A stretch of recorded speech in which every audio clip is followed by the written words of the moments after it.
Hi everyone, it's QuickyBaby and welcome back to World of Tanks, and I've got a confession to make, and that is that for the longest time, for many years, I absolutely hated the T20.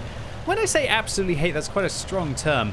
I think it was more of a case of I just loved the Comet so much, and so I didn't really see a point to this tank. If any of you don't know, one of my most famous tanks that I've loved for so long, since it was first introduced in October 2012, would be the Comet. It's a tier 7 British medium, and the reason why I loved it so much is because it had 12 degrees of gun depression, really high damage per minute, pretty good mobility, and it took ages, another 4 years, before we started to see other vehicles with lots of gun depression go into the game towards the upper tiers. Of course, you've got vehicles like the Stura Mill, which have got really good gun depression, but they didn't have a turret, and I don't think anyone's really going to love the Stura Mill unless you're a little bit bonkers.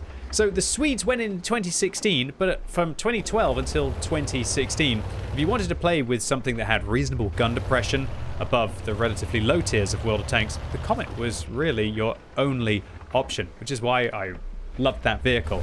So I kind of just ignored the T20 because in my eyes, the T20, it was slightly worse engine power.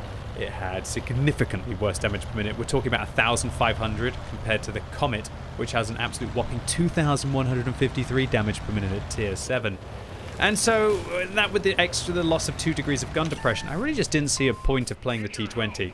However, now we're in 2024. Why did I nearly say 2014? That's pretty absolutely terrifying. I've already got the date or the year wrong once in this video. I can't get the year wrong twice. Mental to think that. And the T20, on the other hand, I feel like it's really starting to come into its own for me.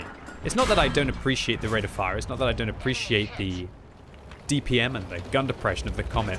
But I think now that there are more vehicles with more armor inside the game, and you're quite often getting your tier 8 and tier 9 matchups, the T20 with its huge penetration advantage and alpha damage advantage, sure, it's not a Comet with regards to its wild rate of fire and everything that you manage to get with that, but boy, does 243 millimeters of gold pen feel amazing at tier 7 with 240 alpha.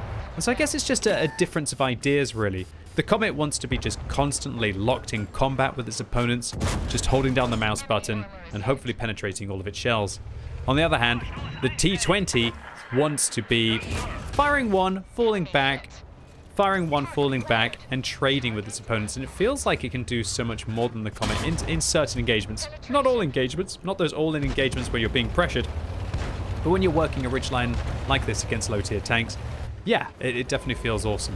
So I'm going to go and try and help out the Skoda T25 that just got me out of absolute pain of death here by coming forwards, but unfortunately, even though I wanted to try and help them, I couldn't repay the favor to the Skoda. And you'll see that I say sorry in chat that I let them down there and allowed them to get isolated by the T34-85M, which is a very dangerous tier 6 medium. But boy, we're up to 2,200 damage now and a couple of frags to our name, but we're going to have to get a lot more if we want to get into this game, as we're still down by a kill and we're only just even on hit points. So the T20, I've played it a lot over the last few days. I wanted to just give it a go and try and see what I thought about tier 7 matchmaking. And I think I want to make an entire extra video about what I found about tier 7 matchmaking and why I think that it's possibly some of the most fun part of the game that you can play. But that, I digress. That's going to be an entire YouTube video in its own right. But I can tell you, after playing the T20 a lot over the last few days, that this tank is actually really good. If you're a decent player and you manage to set the vehicle up in a way that I think is good, which will be using vents, gun rammer, and vert stabs to focus on the firepower of this vehicle. Even though its rate of fire isn't high, I feel like you still need the damage per minute on this tank. Because you've got 390 meters view range, that means that if you've got a good crew and a premium consumable, you do not need coated optics on this tank. Although I did have a second build on this vehicle, where I use an exhaust instead of the gun rammer, and then I'm using coated optics instead of the vertical stabilizers. I just don't know what this 1357 is doing there. I don't know why they're not pressuring. I don't know why they're not flanking. I don't know why they aren't doing anything. They should have really caught the T67, should have tried to help out the ELC, AMX, and more importantly should realize that we're down by 2,600 hit points and 3 frags, and their opponents are going to most likely be able to crawl their way across the southern flank, deal with our 2 artillery, and we have to take the fight into our own hands. And boy, is that a good start for trying to get back into this game, finishing off the T-67. And now with the T-67 dealt with, we're not going to have to worry about the sneaky Tier 5 American tank destroyer dealing with us at long range. And so now we can go to town on the Hummel, and it's oh so satisfying to get artilleries out of the game. And boy, does this 390 meters view range just feel so good. On the Comet, you could get away with probably just using bond vents on that thing and a premium consumable and a really good crew.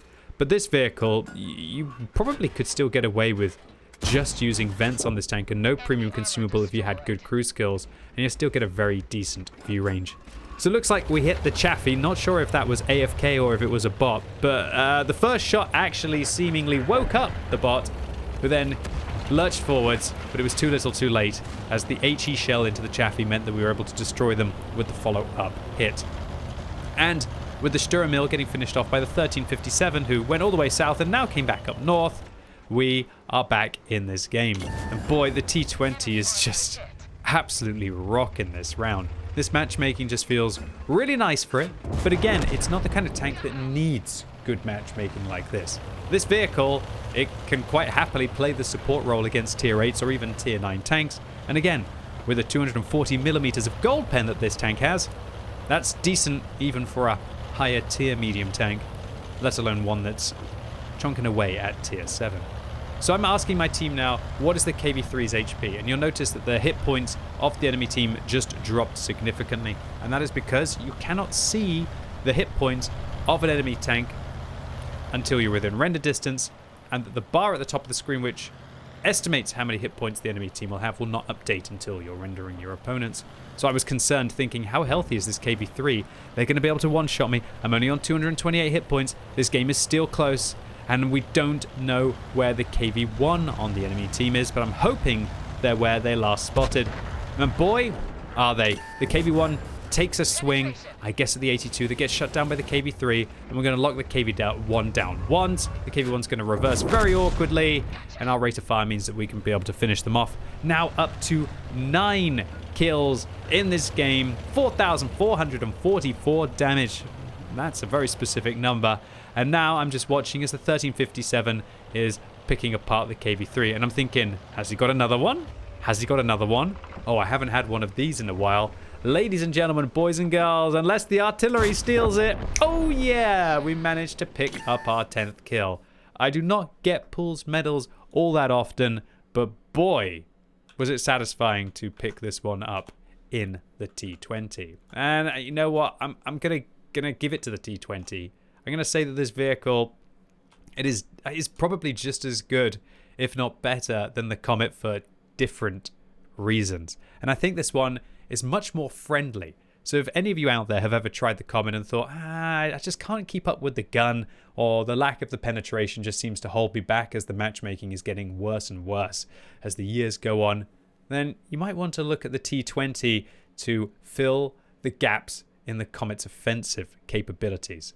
But still, even with the T20 having those advantages, don't get me wrong, the Comet for those all-in affairs, and just to have that ridiculous 12 degrees of gun depression, it will still always have a place in my heart for those attributes. So an ace tanker here for a whopping 1,859 base experience. We get a high caliber for that 4,500 damage, the Pools medal for picking up 10 kills, a Pascucci's medal for dealing with the 2 self-propelled guns on the enemy team.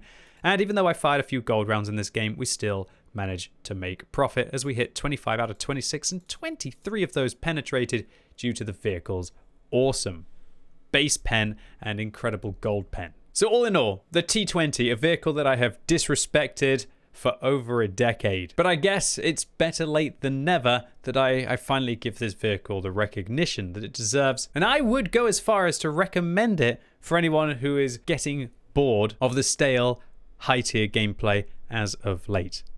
Anyway, ladies and gents, boys and girls, that's it for today. Really hope you enjoyed this video. If you did, give it a thumbs up. If you hated it, give it a thumbs down. And let me know what you think about the T20 in the comments down below. And are there any vehicles that you didn't like for the longest of times, but for some reason you picked them up and you've been enjoying them recently? And as always, thank you so much for watching. You've been epic, and hopefully I'll see you soon.